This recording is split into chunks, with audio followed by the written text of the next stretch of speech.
All right, boys and girls, welcome to your Wonder Read Aloud for today. We'll be starting on page 168, Back from Winter Break. Despite what Tushman said, there was no clean slate when I went back to school in January. In fact, things were totally weird from the second I got to my locker in the morning. I'm next to Amos, who's always been a pretty straight-up kid, and I was like, yo, what up? And he basically just nodded a half hello and closed his locker door and left. I was like, okay, that was bizarre. And then I said, hey, what's up to Henry, who didn't even bother half smiling, but just looked away. Okay, so something's up. Dissed by 2 people in less than 5 minutes. Not that anyone's counting. I thought I'd try one more time with Tristan, and boom, same thing.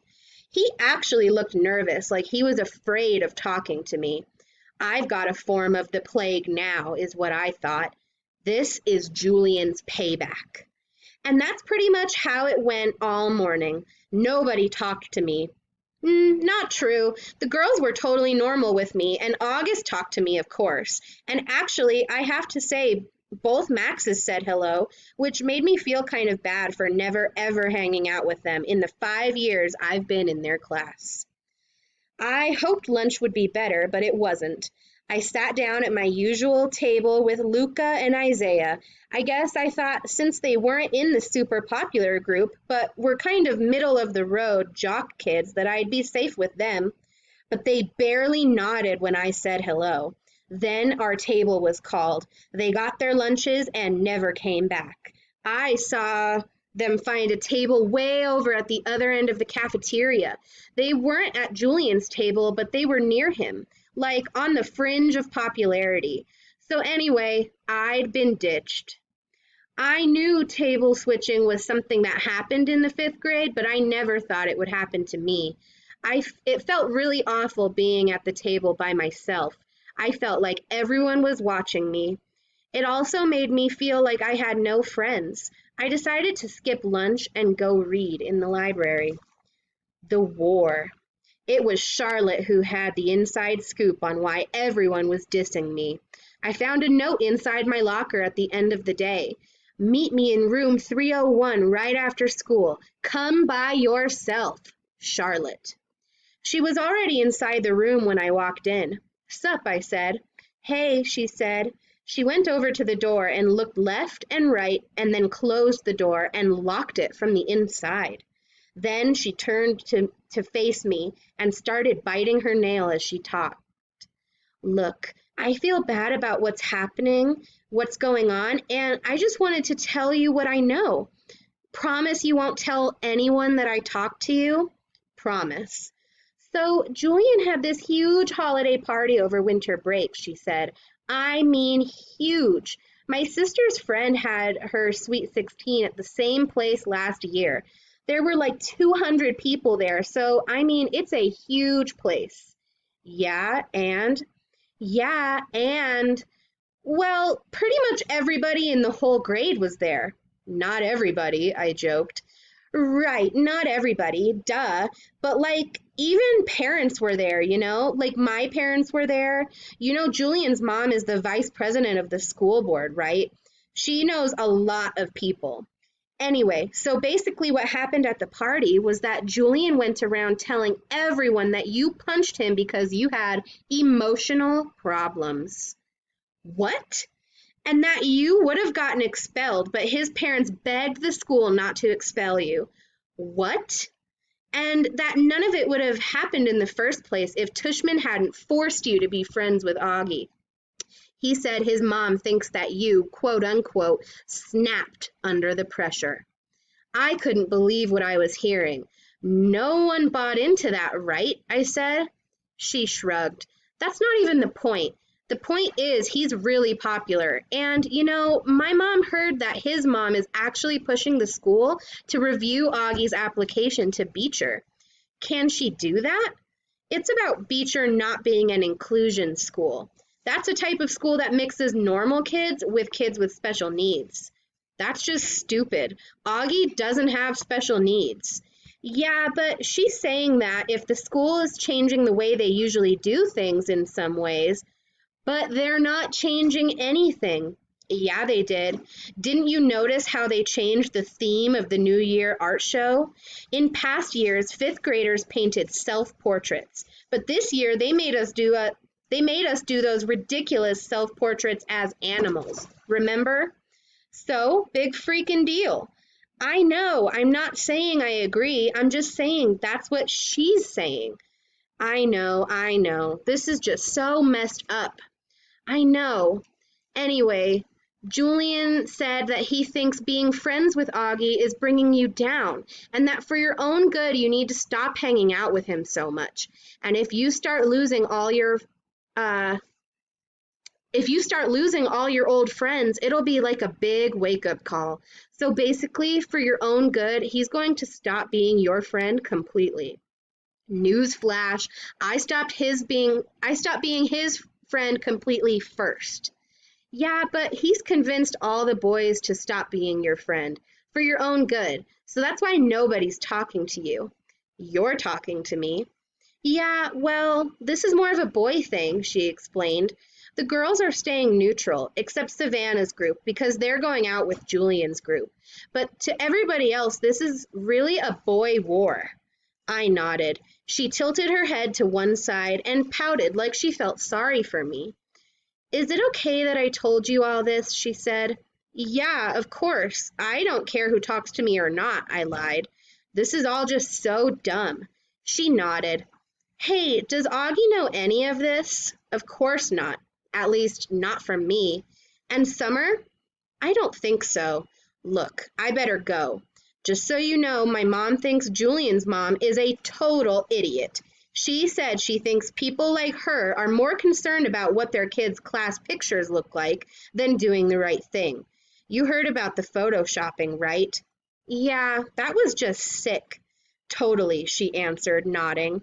Anyway, I better go. I just wanted to tell you what was up and stuff. Thanks, Charlotte. I'll let you know if I hear anything else, she said. Before she went out, she looked left and right outside the door to make sure no one saw her leaving. I guess even though she was neutral, she didn't want to be seen with me. Switching tables. The next day at lunch, stupid me, I sat down at a table with Tristan, Nino, and Pablo. I thought maybe they were safe because they weren't really considered popular and they weren't out there playing D&D at recess either.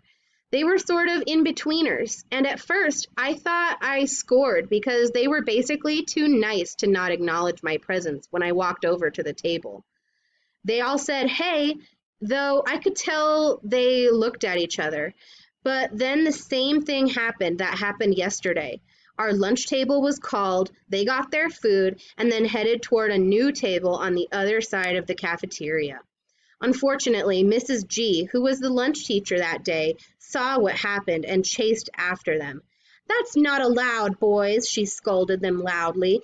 This is not that kind of school. You get right back to your table. Oh, great, like that was going to help.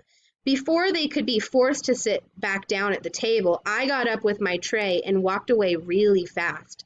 I could hear Mrs. G call my name, but I pretended not to hear and just kept walking to the other side of the cafeteria, behind the lunch counter. Sit with us, Jack. It was Summer. She and August were sitting at their table, and they were both waving me over. Why I didn't sit with August the first day of school. Okay, I'm a total hypocrite, I know. That very first day of school, I remember seeing August in the cafeteria. Everybody was looking at him, talking about him. Back then, no one was used to his face or even knew that he was coming to Beecher, so it was a total shocker for a lot of people to see him there on the first day of school. Most kids were even afraid to get near him. So when I saw him going into the cafeteria ahead of me, I knew he'd have no one to sit with, but I just couldn't bring myself to sit with him. I had been hanging out with him all morning long because we had so many classes together, and I guess I was just kind of wanting a little normal time to chill with other kids. So when I saw him move to a table on the other side of the lunch counter, I purposely found a table as far away from there as I could find. I sat down with Isaiah and Luca, even though I'd never met them before, and we talked about baseball the whole time, and I played basketball with them at recess. They became my lunch table from then on.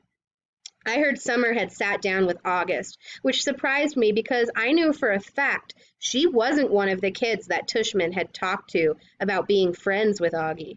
So I knew she was doing it just to be nice, and that was pretty brave, I thought. So now here I was sitting with Summer and August, and they were being totally nice to me as always. I filled them in about everything Charlotte had told me, except for the whole big part about my having snapped under the pressure of being Augie's friend, or the part about Julian's mom saying that Augie had special needs, or the part about the school board. I guess all I really told them about was how Julian had a holiday party and managed to turn the whole grade against me. It just feels so weird, I said, to not have people talking to you, pretending like you don't even exist. Augie started smiling. You think? He said sarcastically. Welcome to my world. Sides. So here are the official sides, said Summer at lunch the next day. She pulled out a folded piece of loose leaf paper and opened it. It had 3 columns of names. And take a look at that, guys. So 3 columns of names. Jack's side has Jack, August, Reed, Max G, and Max W. Julian's side has Miles, Henry, Amos, Simon, Tristan, Pablo, Nino, Isaiah, Luca, Jake, Toland, Roman, Ben, Emmanuel, Zeke, and Tommaso. The neutrals are Malik, Remo, Jose, Leaf, Ram, Ivan, and Russell. So Julian's side has a whole lot of people. Lots of people on Julian's side. Where did you get this? Said Augie, looking over my shoulder as I read the list. Charlotte made it, Summer answered quickly. She gave it to me last period. She said she thought you should know who was on your side, Jack. Yeah, not many people, that's for sure, I said. Reed is, she said, and the 2 Maxes. Great. The nerds are on my side. Don't be mean, said Summer. I think Charlotte likes you, by the way. Yeah, I know. Are you going to ask her out? Are you kidding? I can't, now that everybody's acting like I have the plague. The second I said it, I realized I shouldn't have said it. There was this awkward moment of silence.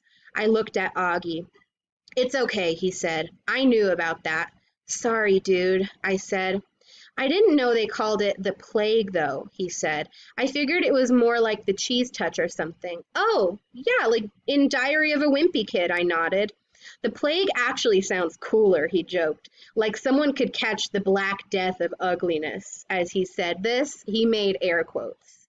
I think it's awful, said Summer, but Augie shrugged while taking a big sip from his juice box. Anyway, I'm not asking Charlotte out, I said. My mom thinks we're all too young to be dating anyway, she answered. What if Reed asked you out? I said. Would you go? I could tell she was surprised. No, she said. I'm just asking, I laughed. She shook her head and smiled. Why? What do you know? Nothing. I'm just asking, I said. I actually agree with my mom, she said. I do think we're too young to be dating. I mean, I just don't see what the rush is.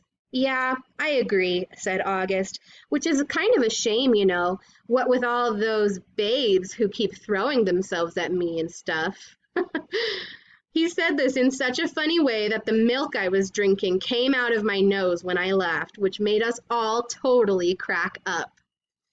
And that is where we will end for this read aloud, boys and girls. I hope you had a great time listening.